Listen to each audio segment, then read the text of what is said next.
안녕하세요. 좋은 하루 보내세요. 저희 채널이 마음에 드셨다면 좋아요와 구독 부탁드려요. 여러분의 응원이 힘이 된답니다.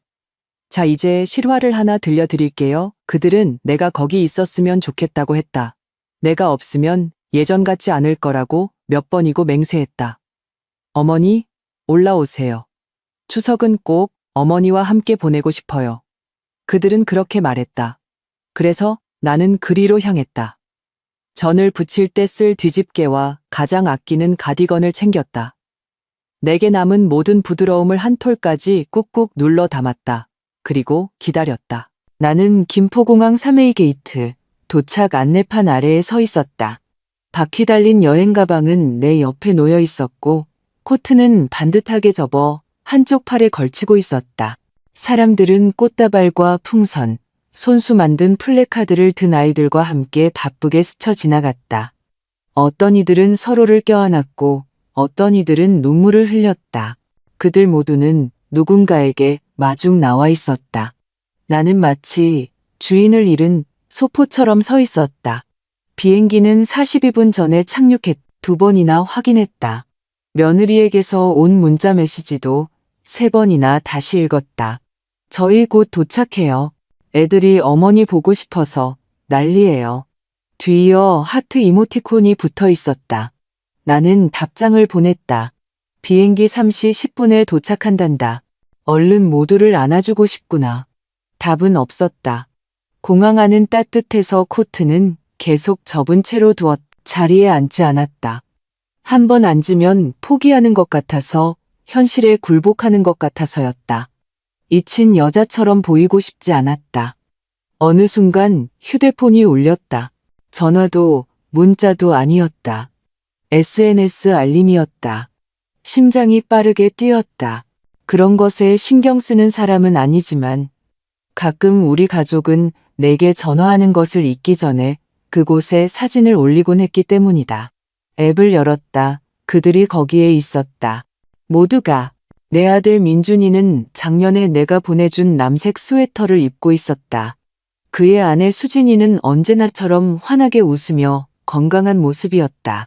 아이들인 하준이와 서연이는 촛불과 갈비찜, 잡채로 가득한 상 주위에 모여 있었다. 내가 빚지 않은 송편도 보였다. 모두가 축배를 들듯 잔을 들고 있었다. 사진 밑에는 이런 글이 적혀 있었다. 온 가족이 모여 풍성한 마음. 모두 행복한 추석 보내세요. 나는 사진을 다시 한번 훑어보았다. 실수일 리 없었다. 그 식탁에 내 자리는 없었다. 나는 울지 않았다. 그때는 그저 몸을 돌려 코트를 입고 터미널을 빠져나오기 시작했다. 택시 승강장과 셔틀버스 표지판을 지나쳤다. 어디로 가야 할지 몰랐지만 한 가지는 확실했다. 그들이 나를 기억해내기를 기다리지 않을 것이다. 비행기를 타기 3일 전 민준이가 전화했다. 그것만으로도 눈치챘어야 했다. 내 아들은 평소에 전화를 잘하지 않는다. 생일이나 돈 문제거나 뭔가 이유가 있을 때가 아니면. 하지만 이번에는 목소리가 꿀을 바른 듯 매끄럽고 지나치게 명랑했다. 어머니, 추석에 뭐 하세요? 나는 집에 머물면서 조촐하게 닭이나 한 마리 굽고 손이 괜찮으면 전이나 좀 부치고 옛날 영화나 볼 계획이라고 말했다. 별거 없어. 그냥 라디오나 들으면서 보내겠지. 내가 말했다. 그는 무언가 계산하는 듯 잠시 말을 멈췄다. 애들이 어머니를 보고 싶어 해서요. 올해는 여기로 오시는 게 어떨까 해서요. 모두 함께 모일 거고요. 어머니가 안 계시면 허전할 것 같아요. 그 마지막 말, 어머니가 안 계시면 허전할 것 같아요 라는 그 말이 내 마음에 무언가를 일으켰다. 어딘가에서 진정으로 환영받는다고 느낀 지 오래되었다. 필요하다는 느낌, 그래. 부름을 받고 의지가 되는 존재라는 느낌은 있었지만 환영받는다는 느낌은 아니었다. 거기엔 차이가 있다. 그래서 나는 예라고 대답했다. 비행기 표를 찾아보겠다고 했다. 민준이는 표를 예매해 주겠다거나 돈을 보내주겠다는 말은 하지 않았고 나도 묻지 않았다. 나에겐 비상시에 쓰려고 따로 챙겨둔 명절에 받은 용돈 봉투가 아직 있었다. 나는 이것이 그럴 만한 가치가 있다고 생각했다. 전화를 끊고 나서 나는 한동안 손가락을 구부린 채 휴대폰을 쳐다보았다. 마지막으로 설렜던 때가 언제였는지 기억을 더듬었다. 걱정하거나 불안하거나 의무감을 느끼는 것이 아니라 순수하게 설렜던 때 말이다. 누군가가 무언가를 부탁하지 않고 나를 초대한 것은 몇 년 만이었다. 그날 저녁, 나는 할인하는 직항편을 찾아 표를 예매했다. 다리 공간이 더 넓은 좌석을 선택하기 위해 15영원을 추가로 지불하기까지 했다. 어리석은 일일지도 모르지만 이왕 나라의 절반을 가로질러 여행하는 김에 조금은 편안하게 가고 싶었다. 다음 날 나는 쇼핑을 하러 갔다. 선물만 산 것은 아니었다. 아이들을 위해 책 2권과 수진이가 예전에 좋아했던 다크 초콜릿 트러플 한 상자를 샀다. 아니, 나를 위한 것도 샀다. 부드러운 양모로 된 남색의 새 가디건, 엉덩이 라인에 딱 맞게 떨어져서 마치 나도 그 사진 속에 속한 사람처럼 느끼게 해주는 그런 종류의 가디건이었다. 나는 3일 전에 짐을 쌌다. 서울의 날씨를 확인하고 보일러 온도를 낮추고 쓰레기도 일찍 내다 버렸다. 동네 고스톱 모임 친구들에게는 떠난다는 말을 하지 않았다. 그들은 너무 많은 질문을 할 것이 뻔했다. 그리고 어쩌면 내 마음 한구석에서는 이 행운을 망치고 싶지 않았던 것인지도 모른다. 누군가 오세요. 당신이 여기 있었으면 좋겠어요. 라고 말해준 지 너무나 오래되었기에 나는 추석 당일 아침에 비행기를 탔다. 공항은 여행 가방과 헤드폰, 동물 모양 목베개를 든 사람들로 붐볐다. 나는 통로 건너편의 아기에게 미소 지었고 문고판 책을 읽고 있는 다른 나이 든 여성과 눈빛을 교환했다. 우리 둘 다 무릎 위에 손을 얹고 있었고 말하지 못한 이야기들을 품고 있었다. 비행기가 착륙했을 때 나는 치마를 매만지고 무릎에 부스러기를 털어냈다. 나는 아끼는 구두, 작은 굽이 있는 검은색 구두를 신고 있었다. 초대받을 만한 여자처럼 보이고 싶었다. 그리고 내가 그런 사람이라고 믿었다. 더 이상 그렇지 않다는 것을 깨닫기 전까지는. 수암을 찾는 곳에서 출구까지 가는 길이 평소보다 길게 느껴졌다. 여행 가방의 무게 때문이었을까? 아니면 전혀 다른 무언가의 무게 때문이었을까?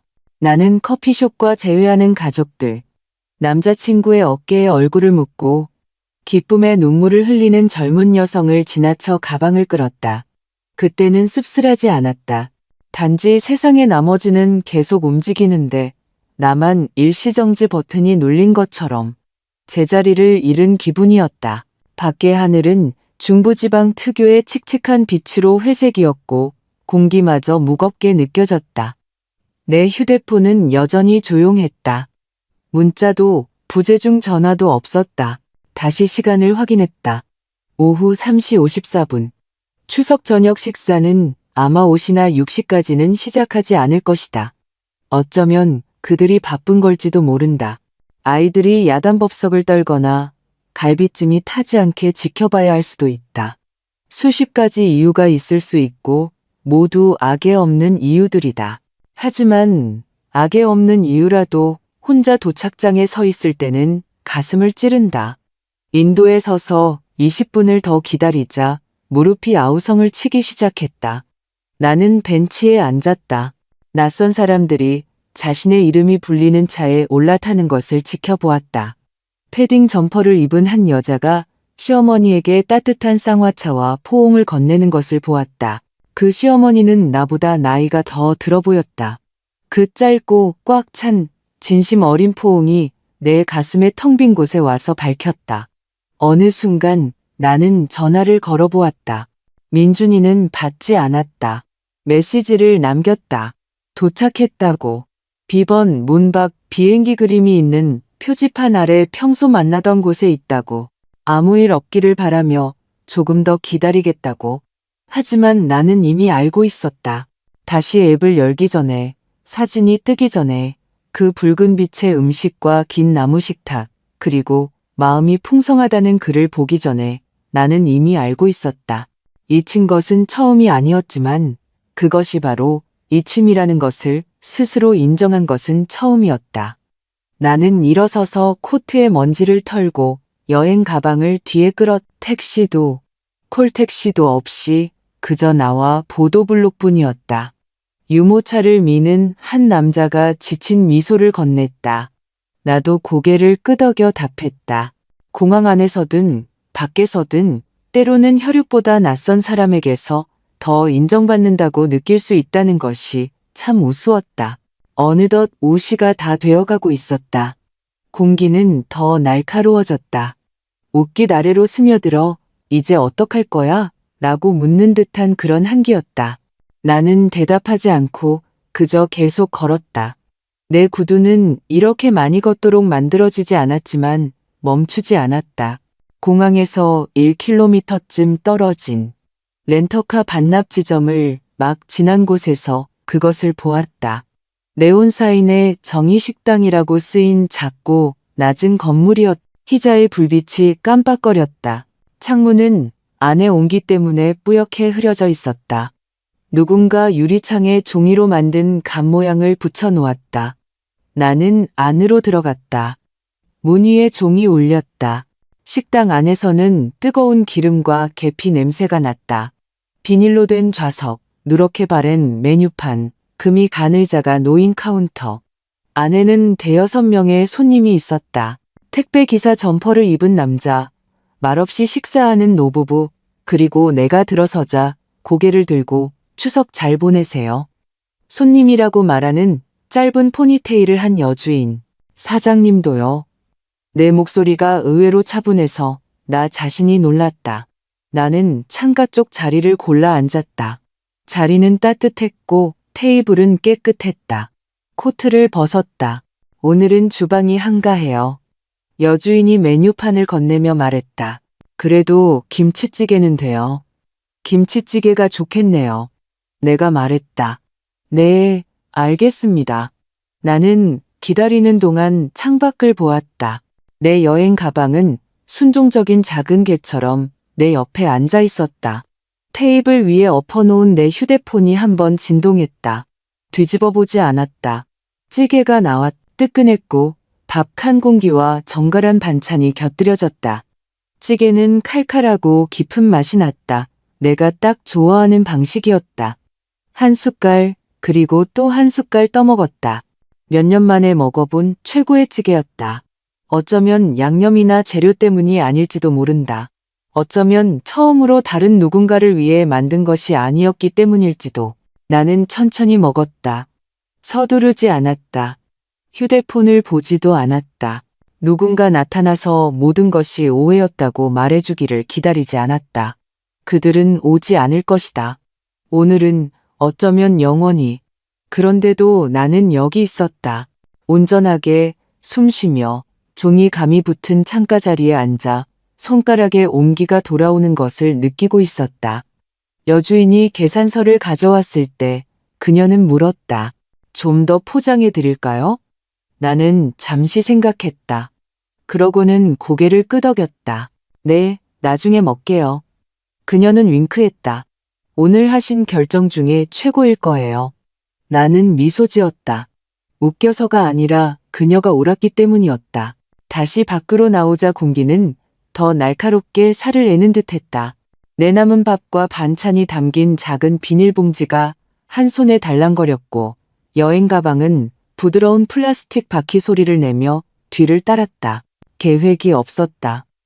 예약한 호텔도 기다리는 사람도 없었지만 왠지 길을 잃은 기분은 아니었다. 정확히는 당신을 상처 준 사람들이 그것을 바로잡아 줄 것이라는 기대를 마침내 멈췄을 때 찾아오는 일종의 평화가 있다. 내가 걸을수록 바람은 거세졌다. 가장 가까운 저렴한 모텔까지는 멀지 않았다. 공항에서부터 걸어오면서 간판을 봤었다. 은하모텔, 장기 숙박 가능. 화려하지 않은 베이지색 페인트가 칠해진 네모나고 낮은 건물. 정문 옆에는 자판기가 있었다. 하지만 불이 켜져 있었고 지금으로선 그것으로 충분했다. 로비 안 카운터 뒤에 남자는 작은 TV로 축구 경기를 보고 있었다. 내가 들어가자 그는 나를 힐끗 쳐다보았다. 그의 얼굴에는 지루함과 기름기가 서려 있었다. 방 필요하세요? 네, 하룻밤만요. 내가 말했다. 혼자예요. 나는 내 자신을 내려다보았다. 아끼던 구두는 걸어오느라 흠집이 나 있었다. 내 가디건에서는 희미한 비행기 냄새가 났다. 나는 고개를 끄덕였다. 혼자예요. 그가 카운터 너머로 서류를 밀었다. 신분증하고 카드요. 나는 그것들을 건넸다. 그가 타자를 치는 동안 나는 TV를 힐끗 보았다. 빨간색과 금색 유니폼을 입은 어떤 팀이 형편없이 지고 있었다. 남자는 별로 신경 쓰지 않는 듯했다. 114호실이요. 그가 얇은 고리에 달린 열쇠를 내밀며 말했다. 복도 끝에요. 나는 그것을 받아들고 고맙다고 말한 뒤 복도를 따라 여행 가방을 끌었다. 방은 내가 예상했던 그대로였다. 짝이 맞지 않는 갓을 쓴 램프 2개, 빛바랜 갈색 무늬의 침대보, 내 두 아이보다 나이가 많은 텔레비전, 하지만 따뜻했다. 작동하는 난방기가 있었고 놀랍게도 깨끗한 욕실이 있었다. 나는 신발을 벗고 침대 가장자리에 앉았다. 발이 쑤셨다. 등은 더 쑤셨다. 하지만 산산조각이 났어야 할 내 마음은 이상하게도 온전하게 느껴졌다. 나는 한참 동안 휴대폰을 쳐다보다가 다시 뒤집었다. 민준이에게서 온 부재중 전화 3통, 수진이에게서 온 2통, 그리고 문자 1통. 어머니, 어디세요? 사과도, 설명도 없이 그저 혼란스러움. 마치 내가 사라진 것처럼, 내가 나타나지 않은 것처럼 나는 답장하지 않았다. 대신 여행 가방의 지퍼를 열고 식료품 목록이나 혼자만 되뇌는 생각들을 적는 노트를 꺼내 3페이지에 무언가를 썼다. 나는 덤이 아니다. 나는 여분이 아니다. 나는 남의 밥상에 놓이는 반찬이 아니다. 나는 그 문장을 한참 동안 쳐다보았다. 그러고는 밑줄을 그었다. 1년 전, 5년 전이었다면 울었을 것이다. 하지만 오늘 밤, 눈물은 나오지 않았다. 대신 이상한 명료함이 찾아왔다. 마치 차가운 물에 들어서는 것처럼 충격적이지만 깨끗했다. 이것은 단지 이번 저녁 식사나 공항에서의 일만이 아니었다. 그 일로 이어지기까지의 수년간의 세월이었다. 그들이 오지 않았던 생일들, 답장 없이 남겨진 음성 메시지들, 항상 의무감처럼 들렸지 기쁨처럼 들리지 않았던 막바지의 초대들. 2년 전 크리스마스가 생각났다. 수진이가 전화해서 말했다. 오시는 게 너무 번거롭지 않으시면 저희 집에 오셔서 함께 보내시면 좋을 텐데요. 그녀의 목소리에 담긴 그 망설임. 내가 햄을 만들어가면 버스를 타고 갔었다. 민준이의 40번째 생일이 생각났다. 나는 그의 이니셜이 새겨진 가죽 지갑을 보냈다. 그는 단체 문자로 답했다. 모두 선물 고마워. 서연이의 학교 발표회가 생각났다. 나는 직접 인터넷 생중계를 찾아내 작은 노트북으로 와인 한 잔을 마시며 목에 덩어리가 진 채로 지켜보았다. 서연이는 내가 보고 있다는 것을 몰랐다.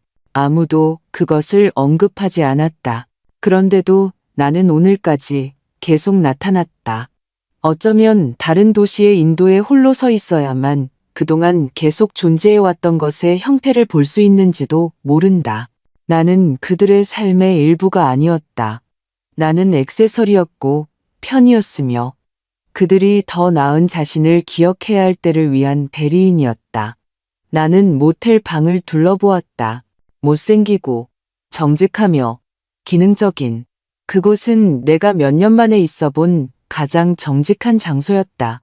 나는 일어나서 플라스틱 커피 메이커로 모텔차를 한 잔 타서 두 번째 밥과 반찬과 함께 침대 위에 책상 다리를 하고 앉았다.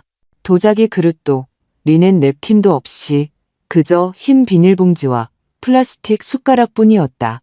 그런데도 그것은 내가 쟁취한 것 같은 맛이 났다. 모텔방 천장에는 침대 위로 지도처럼 가느다란 금이가 있었다. 나는 난방기가 쌕쌕거리며 돌아가는 동안 그것을 쳐다보았다.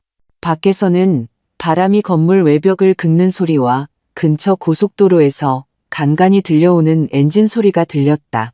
두 방 건너에 한 남자가 깊고 축축하며 비참하게 기침하고 있었다. 어딘가에서 변기물 내리는 소리가 들렸다. 평화로운 밤은 아니었지만 정직한 밤이었다. 새벽 2시쯤 나는 마침내 잠이 들었다. 까끌까끌한 담요를 턱까지 끌어당기고 노트는 여전히 탁자 위에 펼쳐진 채였다. 나는 도착했을 때 입었던 옷 그대로 잠이 들었다.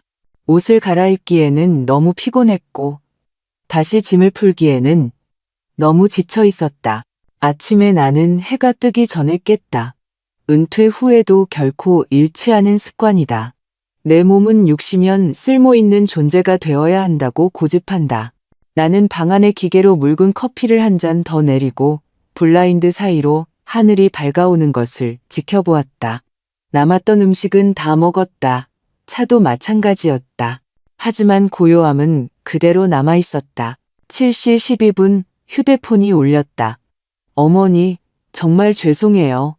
픽업에 착오가 있었어요. 저희는 어머니 비행기가 내일인 줄 알았어요. 오늘 집으로 오실 수 있나요? 애들이 정말 보고 싶어 해요. 민준이었다. 사진에 대한 설명은 없었다. 저녁 식사에 대한 언급도 없었다. 내가 없는 추석 사진을 올린 것에 대한 사과도 없었다. 그저 차고와 오실 수 있나요? 뿐이었다. 나는 메시지를 쳐다보다가 휴대폰을 내려놓았다. 답장하지 않았다. 대신 옷을 입고 머리를 빗고 립스틱을 살짝 발랐다. 그들을 만나기 위해서가 아니었다. 나는 가지 않을 것이다. 그것은 존엄에 관한 것이었고 아무도 보고 있지 않더라도 내가 세상에 나 자신을 어떻게 보일지 결정할 권리가 여전히 내게 있다는 것을 스스로에게 상기시키는 일이었다. 로비에는 멍든 사과 한 그릇과 타버린 판지 맛이 나는 커피포트가 있었다. 나는 사과 하나를 집어 가방에 넣고 체크아웃했다. 카운터 뒤의 남자는 축구 하이라이트에서 거의 눈을 떼지 않았다. 밖은 춥고 맑았다. 바람은 잠잠해져 있었다. 하늘은 11월에만 볼 수 있는 그런 부서질 듯한 푸른색이었다. 날카롭고 높고 끝이 없었다. 나는 바로 공항으로 돌아가지 않았다. 대신 먼저 해야 할 일이 있었다. 길을 따라 1.5km쯤 내려가자 주유소와 문 닫은 타이어 가게 사이에 작은 우편 취급국이 있었다. 나는 안으로 들어가 봉투와 펜을 달라고 했다. 우표도 파나요? 내가 물었다. 물론이죠. 직원이 말했다. 그녀는 젊었고 매니큐어가 벗겨진 손톱을 가진 친절한 사람이었다. 전주로 보내는 편지인데 하나 필요해요. 내가 말했다. 그녀는 우표를 건넸고 나는 기억을 더듬어 주소를 썼다. 전주시 완산구 효자동. 박하은, 내 손녀. 하은이는 민준이의 첫 결혼에서 얻은 딸이었다. 그냥 이야기나 하자며 여전히 내게 전화하는 유일한 아이였다. 이제 23살이고 간호대학을 졸업할 참이었다. 그녀는 내게 고양이 사진을 보내주고 시험에 합격하면 알려주고 내 잡채 레시피를 물어보곤 했다. 봉투는 잠시 비어 있었다. 그러다 나는 노트에서 한 페이지를 찢어 쓰기 시작했다.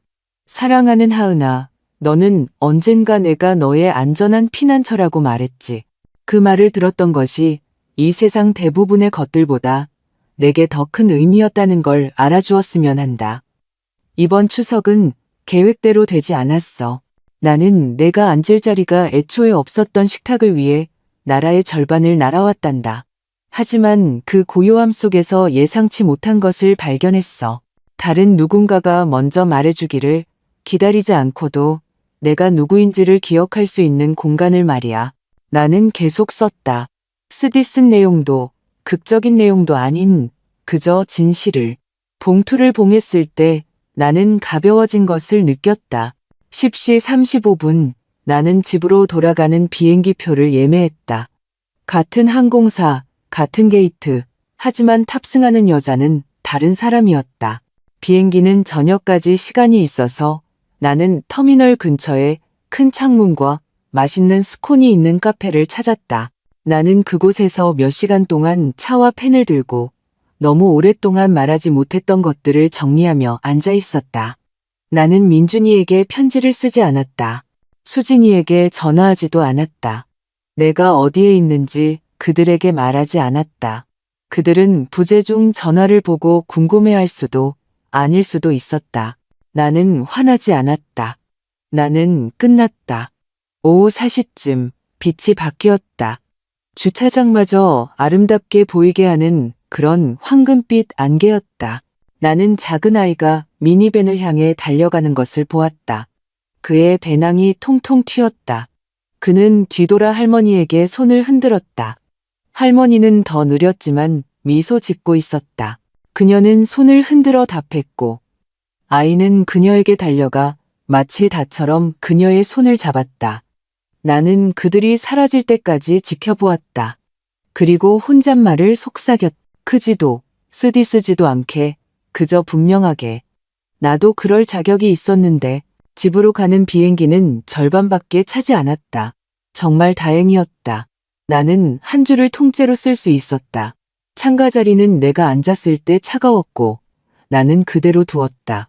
굳이 코트를 접거나 안전벨트를 무릎 위에 매만질 필요도 없었다. 아주 오랜만에 다른 누군가의 편안함을 위해 나 자신을 단정하게 만들어야 할 필요성을 느끼지 못했다.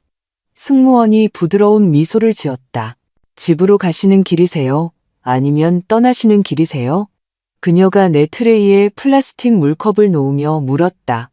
어떤 의미에서는 둘 다요. 내가 말했다. 그녀는 더 묻지 않고 그저 고개를 끄덕이고 지나갔다. 드물고 친절한 그런 조용한 이해심이었다. 나는 이륙하는 동안 창밖을 내다보았다. 회색 도시가 우리 아래로 작아지는 것을 활주로가 빛바랜 흉터처럼 교차하는 것을 지켜보았다. 비행기가 떠오르자 하늘은 위아래로 더 넓게 열렸고 그 사이에는 둔탁한 엔진 소리와 내 자신의 숨소리 외에는 아무것도 없었다. 다시 슬픔이 밀려올지도 모른다고 생각했다. 난기류를 기다리듯 그것을 기다렸지만 오지 않았다. 평화도 느끼지 못했다. 아직은. 하지만 나는 고요하고 뿌리 내리고 현존하는 것을 느꼈다. 그것은 새로운 느낌이었다. 비행 중간쯤 나는 가방에서 휴대폰을 꺼내 다시 켰다. 시간만 확인한다고 스스로에게 말했지만 당연히 알림이 쏟아져 들어왔다. 민준이에게서 온 문자 4통, 음성 메시지 1통. 어머니, 정말 죄송해요. 제발 전화 좀 주세요. 애들이 어머니 어디 계시냐고 물어요. 수진이가 말하길 어머니가 저희 저녁 식사하러 당긴 거 아시는 줄 알았대요. 얘기 좀 할 수 있을까요? 나는 음성 메시지를 열지 않았다. 삭제하지도 않았다. 그냥 두었다. 내가 기다렸던 것처럼 기다리게 두었다. 나는 다시 휴대폰을 껐다. 우리가 착륙했을 때는 이미 어두웠다. 나의 작은 도시는 조용하고 익숙한 방식으로 빛나고 있었다. 나를 주차장으로 데려다준 셔틀 기사는 눈에 반짝임이 있는 나이 든 남자였다. 그는 내가 가족을 방문하고 왔는지 물었고 나는 미소 지으며 말했다. 꼭 그런 건 아니에요. 집에 돌아오니 현관등이 여전히 켜져 있었다. 습관적으로 켜두고 나온 것이었다. 마치 피곤하고 배부르고 가족의 온기에 감싸여 돌아올 것을 기대한 것처럼. 대신 나는 가방에 조각들을 담고 몇 년 만에 가장 날카로워진 정신으로 걸어 들어왔다. 내 집에서는 라벤더와 오래된 나무 냄새가 났다. 라디에이터가 편안한 덜컹 소리를 내며 켜졌다. 나는 여행 가방을 내려놓고 코트를 걸었다. 나는 나이 때문이 아니라 의도를 가지고 천천히 움직였다. 나는 캐모마일 차를 한 잔 타서 부엌 식탁에 앉았다. 내가 수년간의 추석을 주재했던 바로 그 식탁. 민준이가 한 번은 간장을 쏟고 하은이가 한 번은 냅킨으로 눈꽃을 오렸던 곳, 수진이가 굳은 입술로 내 얼굴보다 휴대폰을 더 많이 쳐다보던 곳이었다. 나는 마치 내가 아직 만나고 있는 누군가의 소유인 것처럼 방을 둘러보았다.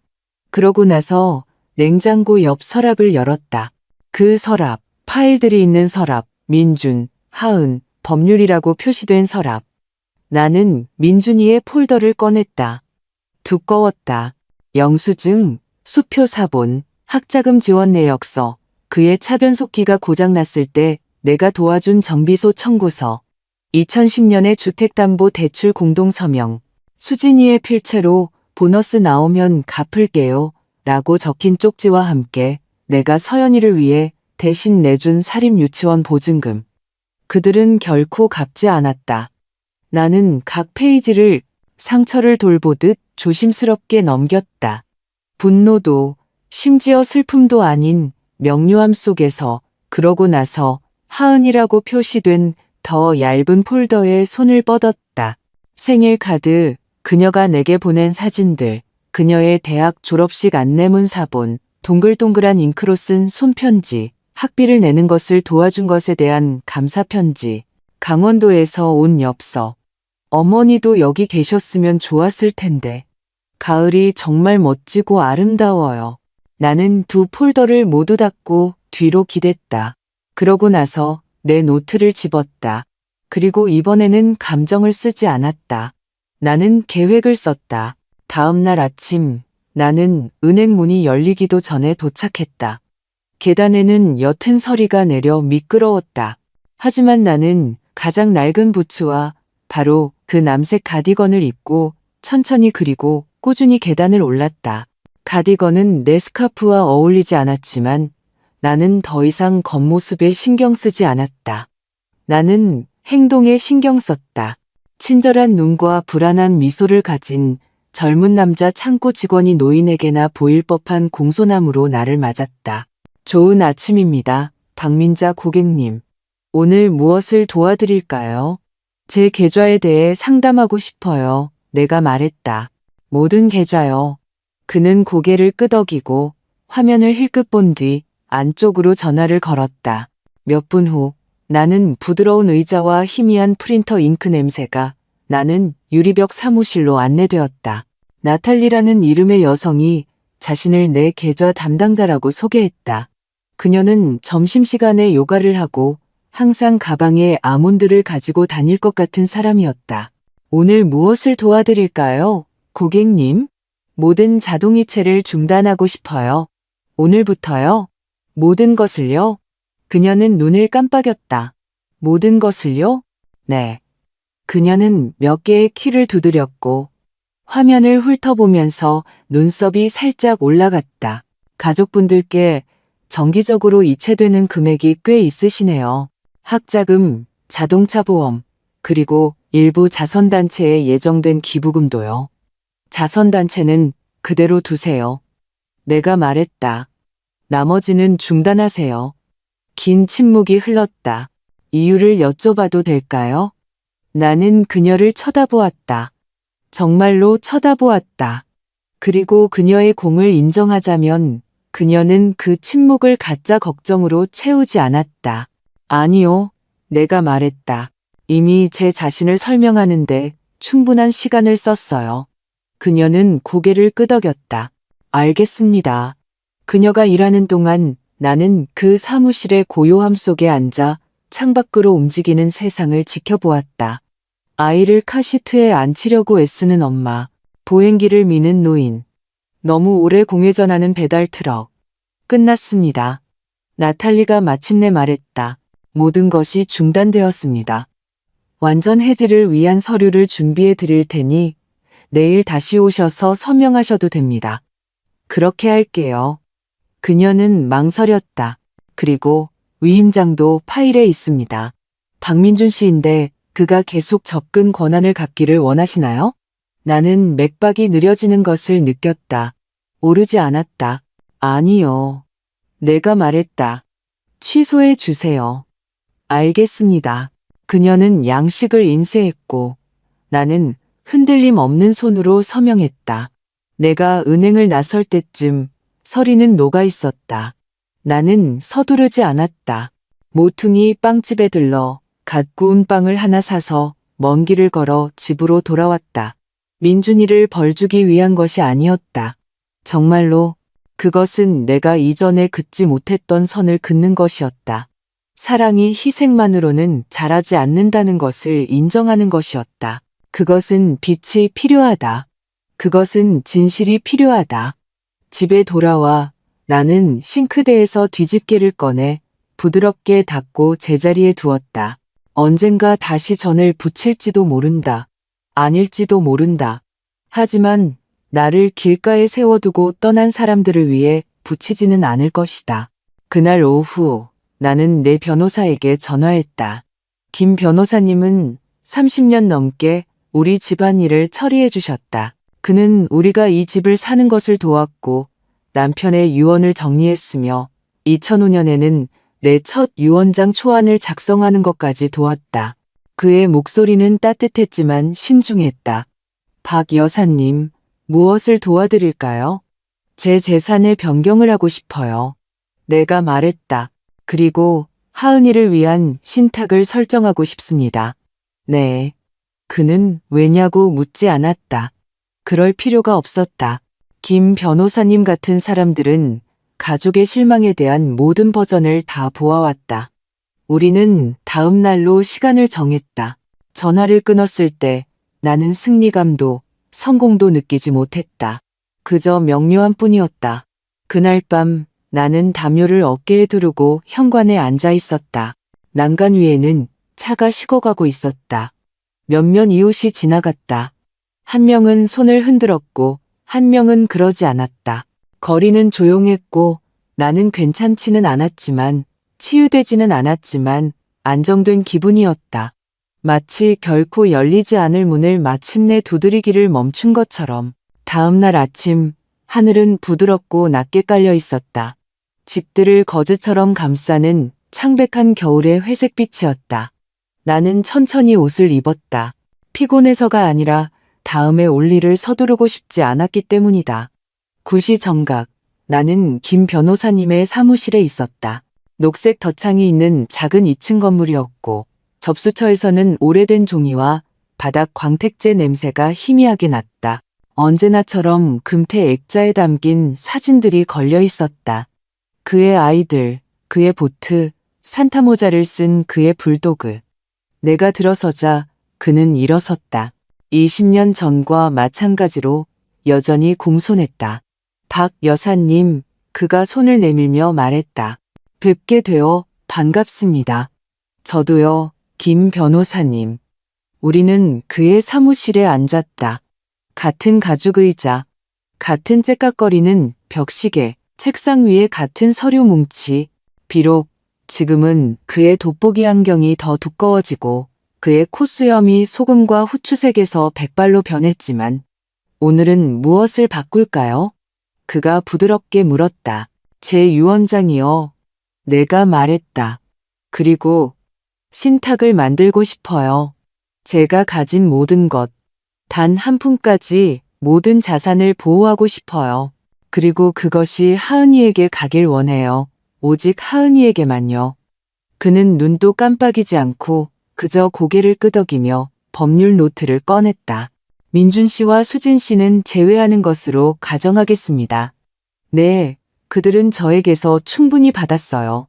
충분하고도 넘치게. 그는 그 말에 고개를 들었지만 아무 말도 하지 않았다. 완벽하게 하고 싶어요. 내가 계속했다. 뒷문도 허점도 없이요. 하은이가 수혜자예요. 제가 죽으면 모든 것을 받게 될 거예요. 그리고 그때까지는 교육, 주거, 건강관리 또는 비상시의 신탁을 이용할 수 있도록요. 무엇이 비상시인지 제가 결정할 거고요. 김 변호사님이 살짝 미소 지었다. 생각을 많이 하셨군요. 네, 그리고 당신의 집, 연금 계좌, 예금 증서, 모든 것이요. 제 이름이 있는 것이라면 신탁으로 옮겨주세요. 알겠습니다. 그리고 살아있는 동안에는 완전한 통제권을 유지하고 싶으시고요. 물론이죠. 정확해요. 그는 뒤로 기댔다. 하은이는 착한 아이죠. 항상 그랬어요. 나는 목구멍이 조여드는 것을 느꼈다. 그 아이는 저를 지갑이 아니라 사람으로 봐주는 유일한 아이예요. 김 변호사님은 내 목소리에 담긴 쓴맛에도 움찔하지 않았다. 그럼 당신의 뜻이 존중되도록 하죠. 다음 1시간 동안 우리는 모든 항목을 검토했다. 그는 질문을 했고 나는 확고한 답을 했다. 더 이상 불확실함은 없었다. 더 이상 의심의 여지는 없었다. 끝에 다다랐을 때 그는 서류들을 폴더에 모으고 거의 감탄에 가까운 눈으로 나를 보았다. 며칠 내로 최종안을 준비해 놓겠습니다. 그가 말했다. 공증을 받으면 끝납니다. 감사합니다. 나는 진심으로 말했다. 밖은 공기가 상쾌해져 있었다. 나는 천천히 집으로 걸어 돌아왔다. 한 번은 꽃집에 들러 작은 포인세티아를 샀다. 더 이상 장식을 많이 하지는 않았지만 부엌 식탁에 밝고 살아있는 무언가를 두고 싶었다. 문을 열고 들어서는 순간 전화가 울렸다. 모르는 번호였지만 나는 받았다. 할머니. 하은이었다. 그녀의 목소리는 숨가쁘고 긴장했지만 따뜻했다. 편지 받았어요.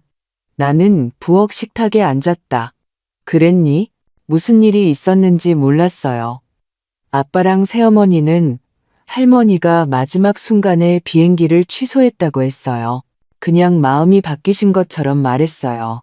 그들이 그랬겠지. 나는 거기 있었어. 내가 부드럽게 말했다. 착륙했고, 기다렸어. 사진도 받고. 하은이는 조용해졌다. 정말 죄송해요. 그녀가 속삭였다. 전혀 몰랐어요. 알아, 얘야. 그건 내 탓이 아니야. 전화했어야 했는데, 확인했어야 했는데, 넌 몰랐어. 그 선택을 한 건 네가 아니잖니. 그녀는 전화기 저편에서 훌쩍였다. 그날 할머니가 너무 보고 싶었어요. 할머니가 안 계시니 허전했어요. 공항에서부터 처음으로 눈물이 눈시울을 찔렀다. 하지만 떨어지지 않았다. 이번에는 고맙다. 내가 말했다. 네가 아는 것보다 더 큰 의미란다. 우리 사이에는 침묵이 흘렀다. 어색하지 않고 꽉 찬 침묵이었다. 할머니, 그녀가 마침내 말했다. 다음 주말에 찾아뵈어도 될까요? 수업 휴강이 있어요. 기차 타고 갈게요. 내 심장은 부드럽고 고통스러운 무언가로 피어났다. 물론이지, 내가 말했다. 객실은 준비되어 있단다. 체스판 가져갈게요. 그녀가 말했다. 아직도 두세요? 한 번도 멈춘 적 없어. 우리는 몇 분 후에 전화를 끊었다. 나는 식탁에 앉아 손을 여전히 전화기 위에 올려놓고 있었다. 처음으로 나는 잊혔다고 느끼지 않았다. 보이지 않는 존재라고 느끼지 않았다. 나는 보인다고 느꼈다. 그 토요일 오후가 조금 지났을 때 나는 가장 따뜻한 코트를 입고 기차역에 서서 11시 37분 전주발 기차에서 내리는 승객들을 지켜보고 있었다. 승강장에서는 디젤과 오래된 비 냄새가 났다. 나는 손에 든 종이봉투를 꼭 쥐었다. 샌드위치와 사과 하나, 혹시 그녀가 식사를 걸렀을까봐. 그리고 그녀가 거기에 있었다. 하은이는 헐렁한 후드티와 청바지를 입고 짙은 곱슬머리를 비니 아래로 집어넣고 낡은 캔버스 가방을 어깨에 메고 기차에서 내렸다.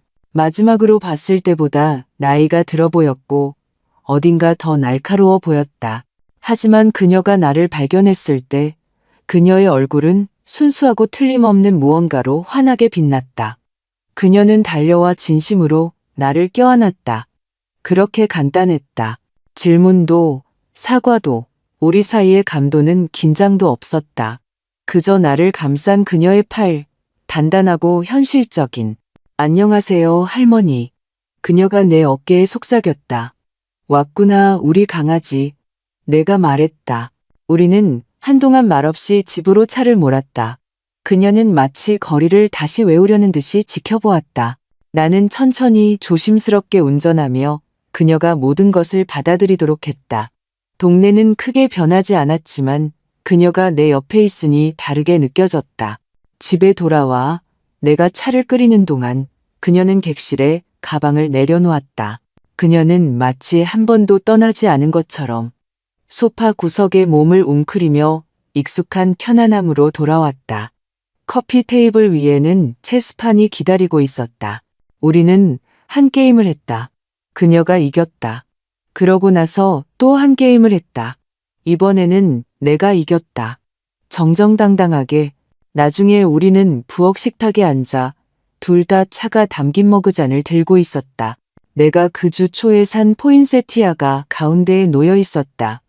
여전히 붉고 여전히 살아있었다. 기차에서 편지를 다시 읽었어요. 그녀가 머그잔의 가장자리를 따라 그리며 말했다. 할머니가 그렇게 쓰시는 걸 본 적이 없어요. 그럴 필요가 없었으니까. 내가 말했다. 조용히 있는 것이 미덕의 한 형태라고 생각했었는데 요즘은 그저 나를 무시하기 쉽게 만들었을 뿐이라는 생각이 들어. 하은이는 나를 올려다보았다. 저는 할머니를 무시한 적 없어요. 알아. 그녀는 망설였다. 아빠는 제가 여기 온 거 몰라요. 그럴 줄 알았다. 며칠 전에 전화하셔서 추석 이후로 할머니 뵌 적 있냐고 물으셨어요. 거짓말은 안 했어요. 그냥 아직 얘기 못했다고만 했어요. 착하구나. 그녀는 고개를 저었다. 착한 게 아니에요. 지쳐서 그런 거예요. 모든 게 정상인 척하는 게 지겨워요. 나는 놀랐다. 하은이는 항상 조심스럽고 외교적이며 분열된 가족의 평화 유지군이었다. 그녀가 그렇게 차분하고 꾸준하게 말하는 것을 들으니 그녀가 강한 무언가로 성장하고 있다는 것을 알 수 있었다. 여기서는 척할 필요 없어. 내가 말했다. 절대로. 그녀는 고개를 끄덕였다. 할머니도요. 우리는 말없이 앉아 차를 마셨다. 그리고 몇 주 만에 처음으로 나는 더 이상 화가 나지 않는다는 것을 깨달았다. 민준이나 수진이가 빌거나 설명하거나 무엇이 잘못되었는지에 대한 또 다른 이야기를 꾸며낼 필요가 없었다. 문자도 음성 메시지도 너무 늦은 초대도 필요 없었다. 내게는 이것이 있었다. 내 집, 내 차, 내 손녀, 나 자신이 있었다. 그날 저녁, 하은이가 저녁을 만들겠다고 했다. 그녀는 마늘과 시금치로 파스타를 요리했고 나는 우리가 온갖 이야기를 나누는 동안 치즈를 갈았다. 우리는 그 후에 시시한 영화를 보았고 별로 웃기지도 않은 부분에서 너무 심하게 웃었다. 잠자리에 들기 전에 그녀는 소파 옆에 앉아 말했다. 할머니를 잃고 싶지 않아요. 그럴 일 없을 거야. 약속해요? 영원히 약속할 수는 없지. 내가 말했다. 하지만 아직 어디 가지 않아. 그녀는 미소 짓고는 이번에는 더 부드럽지만 덜하지 않은 진심으로 다시 나를 안아주었다. 그녀가 잠든 후 나는 거실의 고요함 속에 앉아 있었다. 시계는 내 뒤에서 느린 메트로놈처럼 째깍거렸다. 나는 벽난로 선반 위의 사진들을 둘러보았다. 일부 얼굴은 빛이 바랬다. 일부 액자는 이제 비어 있었지만 한 사진은 여전히 굳건히 서 있었다. 내가 아기 하은이를 안고 있는 사진. 그때 내 머리는 더 어두웠고 내 얼굴은 더 부드러웠지만 그녀의 작은 몸을 감싼 내 손의 힘은 똑같이 단단했다. 나는 그것을 한참 동안 쳐다보았다. 그러고 나서 일어나 불을 끄고 잠자리에 들었다. 하은이는 일요일 오후에 떠났다. 우리는 그녀의 기차가 오기 전에 현관에서 한동안 머물렀다. 나는 그녀에게 남은 파스타가 담긴 용기와 작년 겨울에 짠 접힌 스카프, 그리고 설명할 필요 없는 조용한 종류의 사랑을 건넸다. 그녀는 내 뺨에 입을 맞추고 화요일에 전화하겠다고 약속했다. 그러고 나서 그녀는 떠났다. 기차 뒷창문에서 빠르게 손을 흔들며 그녀의 숨결이 유리를 뿌옇게 만들었다. 나는 기차가 점이 될 때까지 서 있다가 안으로 들어왔다. 집은 평소보다 더 조용하게 느껴졌지만 외로운 방식은 아니었다. 중요한 말이 오간 후에 따르는 그런 종류의 고요함이었다. 형태와 무게를 가진 고요함. 나는 방들을 천천히 돌아다니며 머그잔을 치우고 소파에 담요를 접고 체스판을 다시 선반에 올려놓았다. 부엌에 도착했을 때 나는 다시 서랍을 열었다. 파일들은 내가 둔 곳에 그대로 있었다. 민준이의 폴더는 여전히 종이로 두꺼웠다. 하은이의 폴더는 여전히 가벼웠다. 하지만 그것은 더 이상 그들에 관한 것만이 아니었다. 그것은 나에 관한 것이었다. 나는 노란색 메모지를 꺼내 지난 15년 동안 내가 지불한 모든 것을 목록으로 만들기 시작했다. 직접 준 돈뿐만 아니라 내가 조용히 처리해 준 것들. 집수리, 의료비 공제액, 법률 비용. 민준이가 첫 아내와 헤어졌을 때 그들의 두 번째 차 계약금. 수진이가 너무 피곤해서 장을 보지 못했을 때의 식료품. 방문 대신 수표로 지원하도록 죄책감을 느끼게 했던 학교 기금 모금 행사. 줄줄이 나는 그것들을 적어 내려갔다. 다 썼을 때 목록은 4페이지에 걸쳐 있었다. 이상했다.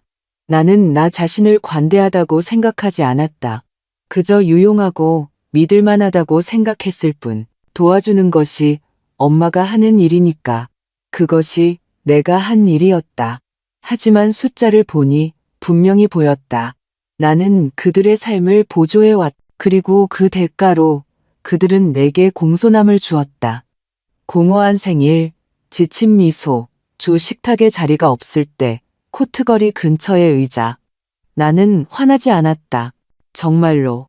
나는 그냥 끝났다. 오후 3시 17분 내 전화가 울렸다. 화면에 민준이의 이름이 떴다. 나는 받지 않았다. 1분 후 음성 메시지 그리고 문자. 어머니, 그냥 안부 확인차 전화했어요. 별일 없으시길 바라요. 시간 되실 때 연락 주세요. 긴급함도 구체적인 내용도 없이 그저 막연한 재촉. 마치 아무 일도 없었던 것처럼. 마치 그가 나를 다른 도시의 인도에 세워두고 갈비를 뜯으며 내가 볼 수 없었던 가족 사진을 찍지 않았던 것처럼. 나는 듣지 않고 음성 메시지를 삭제했다. 문자는 읽지 않은 채로 두었다. 그날 밤 나는 촛불을 켰다. 특별한 날이어서가 아니라 그저 고요함을 위해, 집의 정적을 위해, 그리고 불빛이 부엌 카운터 가장자리를 비추는 방식을 위해 나는 와인 한 잔을 따랐다. 진짜 명절을 위해 아껴두었던 좋은 병 중 하나였다.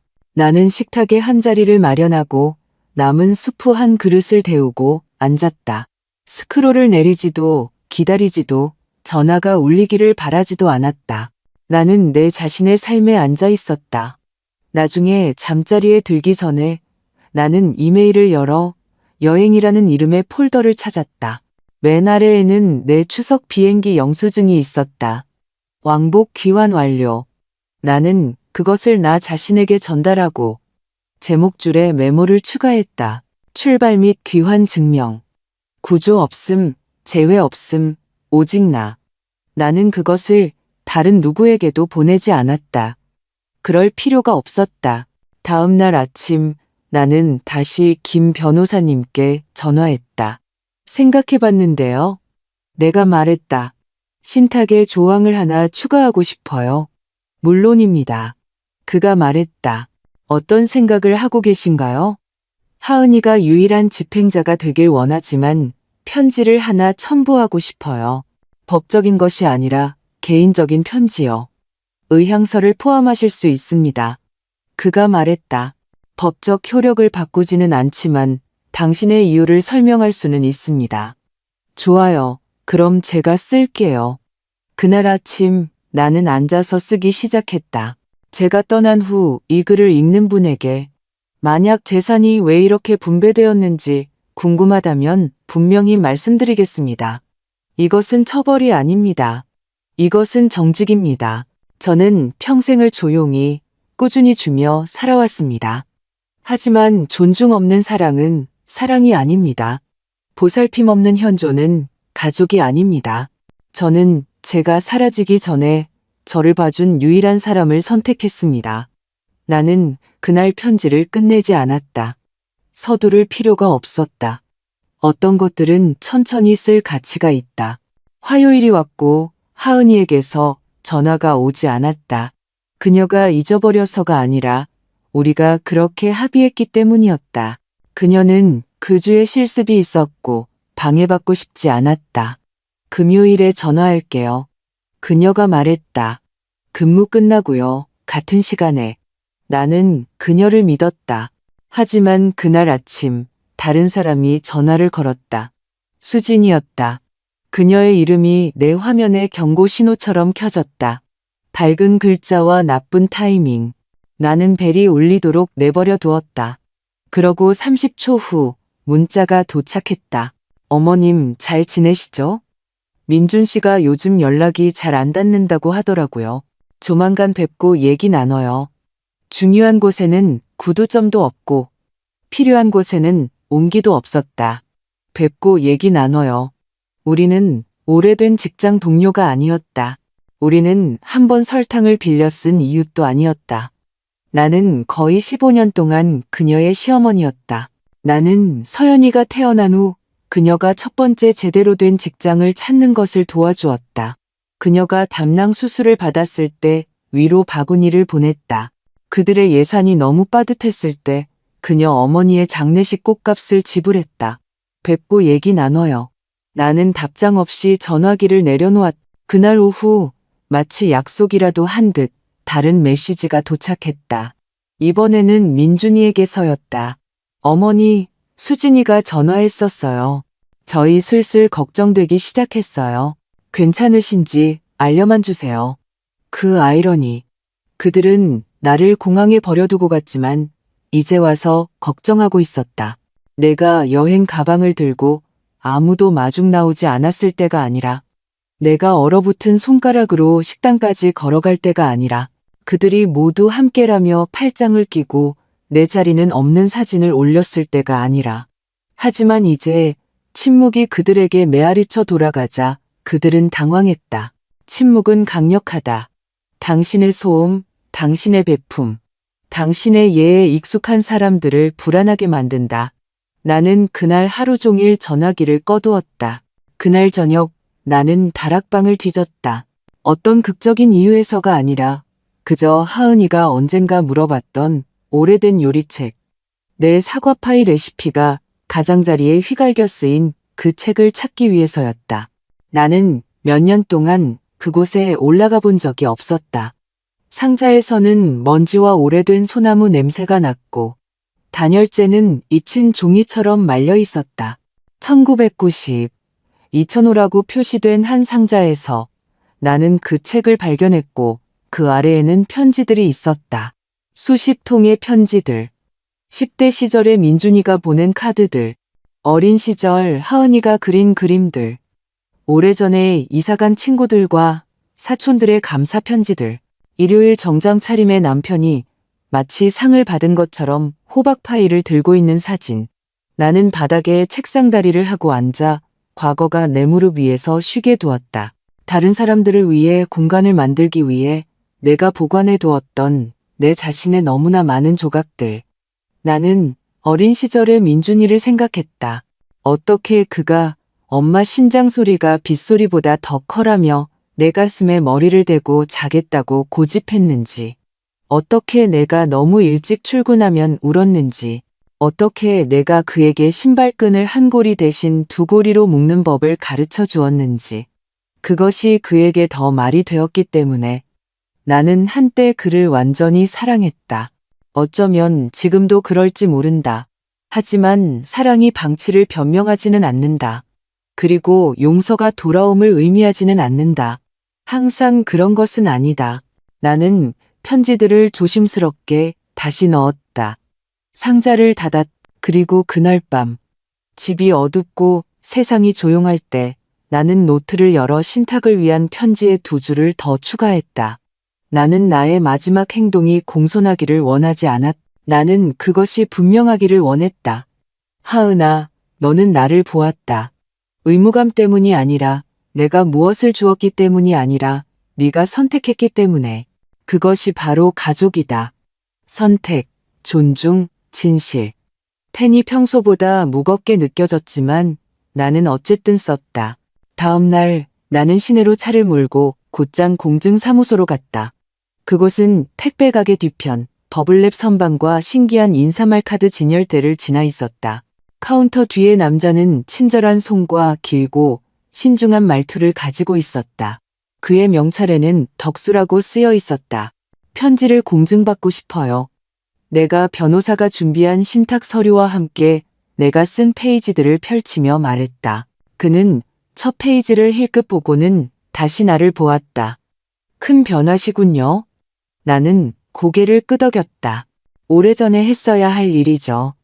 그는 더 묻지 않고 그저 펜을 건네주고 조용한 효율성으로 각 서명 과정을 안내했다. 마치 온갖 종류의 끝과 시작이 그의 카운터를 지나가는 것을 본 사람처럼. 일이 끝났을 때 나는 가벼워진 것을 느꼈다. 자유롭지는 않았지만 아직은 하지만 더 명확해졌다. 마치 앞길의 굽은 길이 더 적어진 것처럼. 나는 그 후에 식료품점에 들러 우유와 오렌지, 반값으로 할인하는 라일락 한 다발을 샀다. 인생이 다시 안정될 때 사는 그런 종류의 것들. 다른 사람이 건네주는 조각을 기다리는 대신 자신의 평화를 선택할 때 사는 것들. 집에 돌아와 나는 부엌 싱크대 근처에 금이 간 꽃병에 꽃을 꽂았다. 라일락 향기가 집안으로 천천히 퍼져나갔다.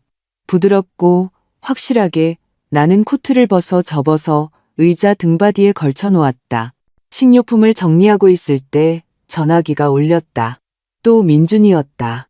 어머니, 저희 정말 얘기 좀 해야 해요. 전화를 안 받으시니 상황이 더 나빠지고 있어요. 무슨 일인지 모르겠지만 걱정돼요. 제발 전화 주세요. 메시지는 평소보다 길었다. 공황의 가장자리가 보였지만 여전히 진짜 사과는 없었고 무슨 일이 있었는지에 대한 언급도 책임감도 없었다. 오직 부재, 그리고 이제 그 부재의 불편함. 그는 나를 잊은 것에 대해 미안해하지 않았다. 그는 내가 빈칸을 채우는 것을 멈춘 것에 대해 미안해했다.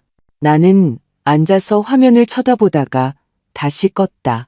그날 오후 나는 다시 한번 폴더들을 꺼냈다.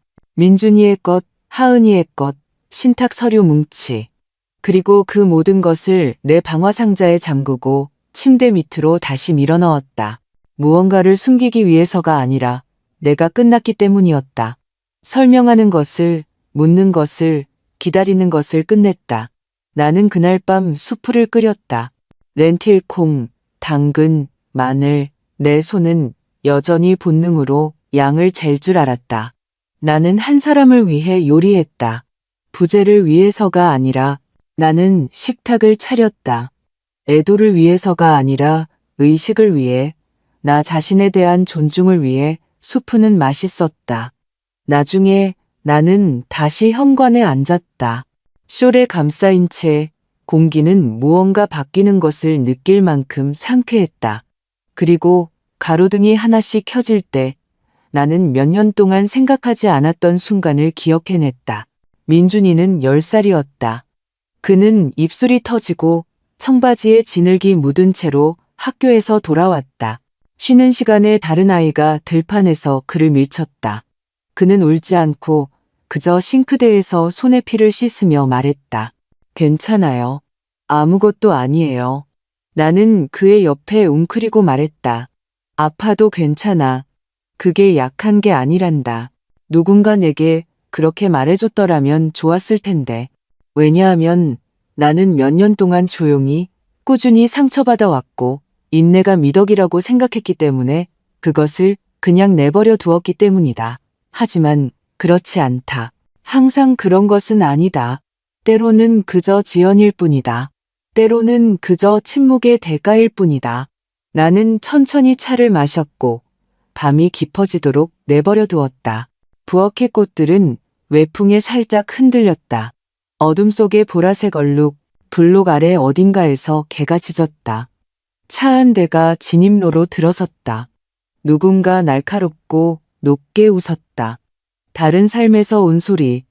그리고 나는 내 삶에 앉아 있었다.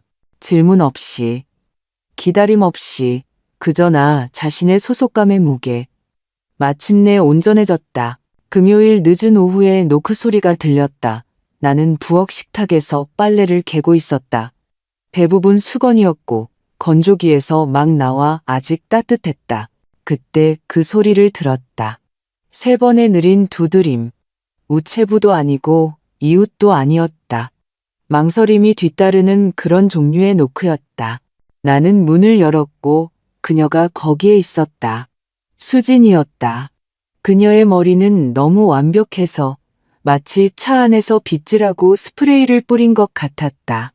그녀는 우리 동네 보도에 비해 너무 좁은 힐을 신고 있었고 어깨에는 토트백을 메고 있었다.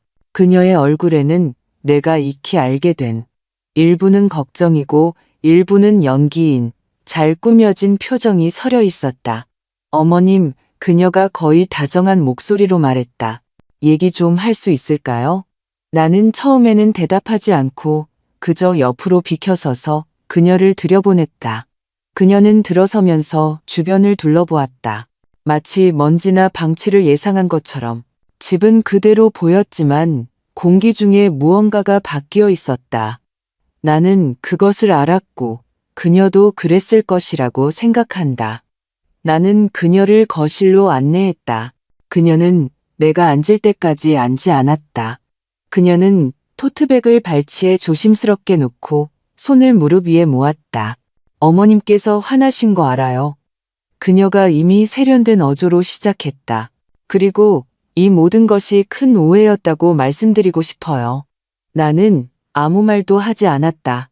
그녀는 계속했다. 민준 씨는 어머님 비행기가 금요일인 줄 알았대요. 저한테 그렇게 말했고요. 저희는 어머님께서 이미 착륙하신 줄 몰랐어요. 그리고 그 사진은? 내가 물었다. 그녀는 눈을 깜빡였다. 네, 추석 사진. 온 가족이 모여라는 글이 있던 모두가 식탁에서 웃고 있던 사진 말이야. 그녀는 고개를 숙였다. 그건 그냥 명절이라 올린 거였어요. 어머님께 상처 드리려던 건 아니었어요. 하지만 상처를 줬지. 그녀는 너무 빨리 다시 고개를 들었다. 네, 하지만 이제 그건 넘어가야 한다고 생각해요. 애들이 어머님을 보고 싶어 해요. 민준 씨도 계속 전화하고 있고요. 저희 모두 그냥 걱정돼서 그래요.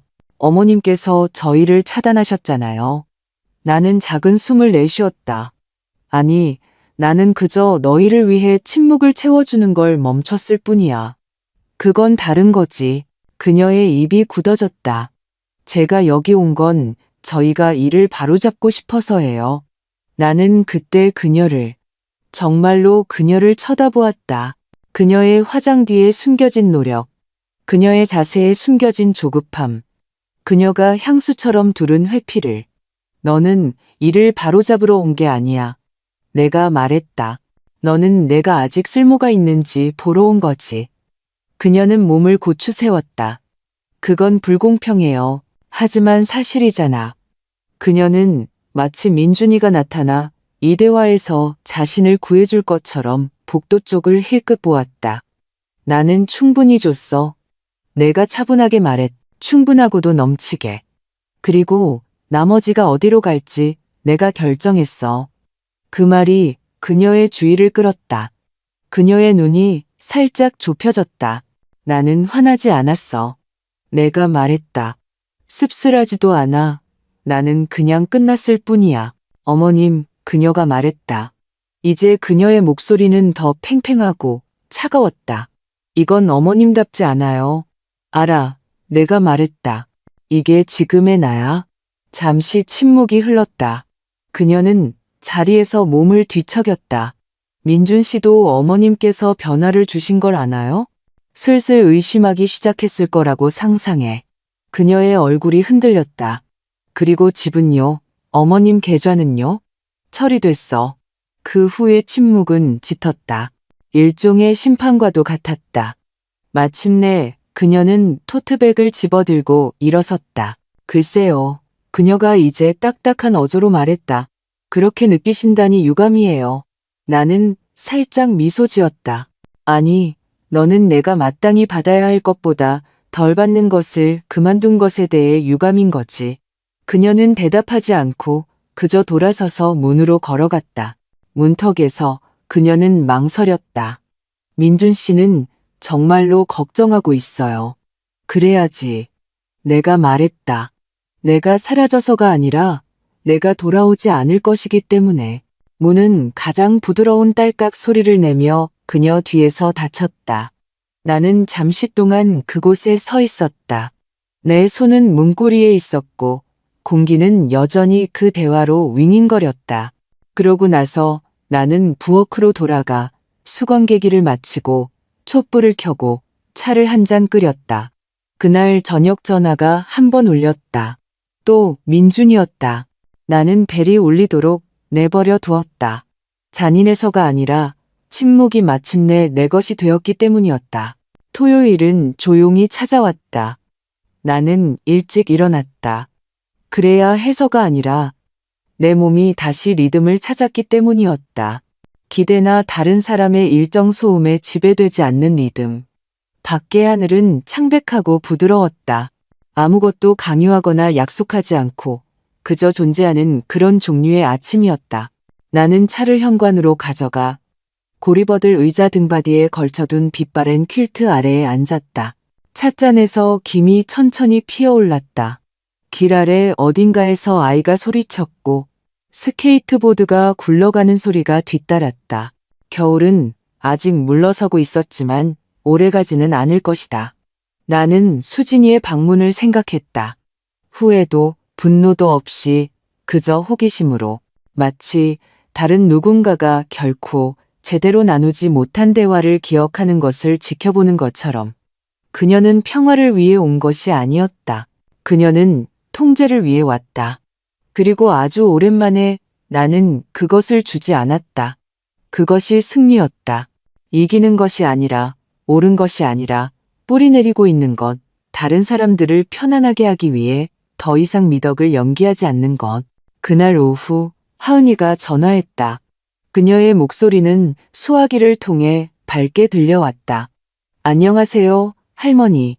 쉬는 시간인데 안부 확인차 전화했어요. 이번 주는 어떠셨어요? 다사다난했지만 내가 두 번째 차를 마시며 말했다. 안정적이었어. 그녀는 그 톤을 알아차렸다. 무슨 일 있었어요? 수진이가 들렀어. 아, 그녀가 말했다. 그녀와 민준이가 일을 바로잡고 싶어 했어. 그랬어요? 아니, 하은이는 이를 악물고 숨을 내쉬었다. 죄송해요. 그러지 마. 놀라지는 않았지만 흔들리지도 않았어. 그녀 쪽에서 잠시 침묵이 흘렀다. 그러고 나서 그녀가 조용히 말했다. 목소리가 다르세요. 그래? 더 강해지셨어요. 그런 것 같아. 우리는 한동안 그녀의 환자들에 대해, 그녀가 쓰고 있는 논문에 대해, 그녀가 가장 아끼는 램프를 넘어뜨린 고양이에 대해 이야기했다. 진짜 삶을 형성하는 일상적인 것들. 우리가 전화를 끊었을 때 나는 그 익숙한 부재의 아픔을 느끼지 않았다. 나는 연결되고 현존하며 가득 찬 기분이었다. 나중에 나는 여분의 방서랍들을 뒤지는데 오후를 보냈다. 급해서가 아니라 무엇이 중요한지 결정할 준비가 되었다고 느꼈기 때문이다. 나는 몇 년 동안 사용하지 않은 리넨 세트를 찾았다. 하은이가 좋아할지도 모르겠다. 내가 한때 서연이의 16번째 생일을 위해 아껴두었던 귀걸이 한 쌍. 내가 준 선물들이 서랍 속에서 열리지 않은 채로 있거나 아예 사라져버린다는 것을 알기 전이었다. 나는 귀걸이를 한참 동안 들고 있었다. 단순하고 클래식한. 나는 서연이가 아직 아기였을 때 그것들을 샀다. 그녀가 거울 앞에 서서 학교 댄스 파티 전에 귀에 그것들을 꽂는 순간을 상상하며. 하지만 이제 그것들은 결코 내 것이 아니었던 무언가의 상징처럼 느껴졌다. 나는 그것들을 옆으로 치워두었다. 쓰라리개가 아니라 마침내 그날 저녁 나는 다시 노트에 썼다. 이번에는 편지가 아니라 목록이었다. 내가 더 이상 빚지지 않은 것들. 설명. 첫 번째 기회를 낭비한 사람들에게 주는 두 번째 기회. 공간을 차지하는 것에 대한 사과. 자리를 만들어주지 않는 식탁의 자리. 침묵. 그리고 그 옆에 나는 또 다른 목록을 썼다. 내가 여전히 가지고 있는 것들. 내 이름, 내 평화, 내 마음, 내 집, 내 손녀의 목소리 더 강해지셨어요. 라고 말하는. 나는 페이지를 찢어 반으로 접었다. 그것을 싱크대 아래 찬장문 뒷면에 붙였다. 나만 볼 수 있는 곳에, 내가 설거지 장갑과 여분의 수세미를 두는 곳에, 힘을 위한 이상한 장소였지만 현실적이었다. 그날 밤 나는 다시 한 사람을 위해 식탁을 차렸지만 이번에는 촛불 2개를 켰다. 다른 누군가가 오기 때문이 아니라 내가 완전히 거기에 있었기 때문이었다. 나는 앉아서 수프를 떠먹고 속삭였다. 드라마를 위해서도 고통을 위해서도 아니라 그것이 말해져야 했기 때문에 나는 아직 여기 있어. 그리고 나는 그랬다. 12월의 첫 번째 일요일에 나는 현관을 장식했다. 화려하지 않게 그저 빨간 리본이 달린 소나무 화환과 난간을 따라 2줄의 따뜻한 흰색 조명만으로 나는 이웃이나 향수를 위해 한 것이 아니었다. 나는 집이 한 번쯤은 나를 위해 빛나기를 원했기 때문에 했다. 안에서는 주전자를 올리고 오래된 라디오를 켜고 느린 재즈가 방들을 떠다니게 했다. 나는 아이들을 위해 장식하곤 했다. 그들의 이름이 적힌 양말, 별 모양 쿠키, 그리고 하은이가 유치원에서 만들었던 오래된 펠트 천사. 하지만 올해는 양말도, 여분의 의자도, 기다림도 없을 것이다. 올해는 일찍 벽난로에 불을 지피고 나 자신을 위해 차 한 자리를 마련했다. 길 건너 집들 뒤로 해가 질 때쯤 전화가 울렸다. 또 민준이었다.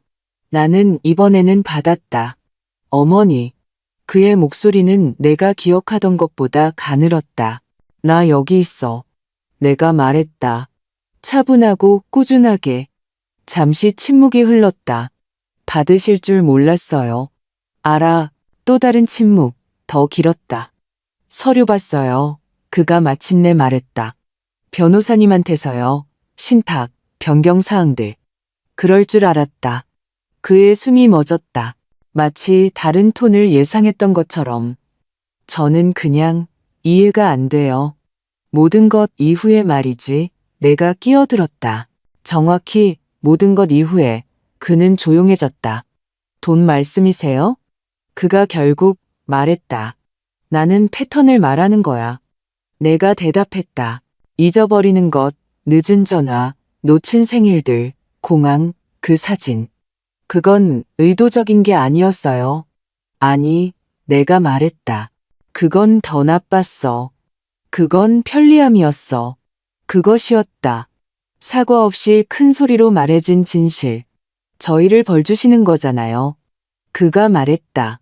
하지만 그것은 비난이라기보다는 내가 그것을 부인하고 그를 안심시키고 굴복하기를 바라는 희망처럼 들렸다. 아니, 내가 말했다.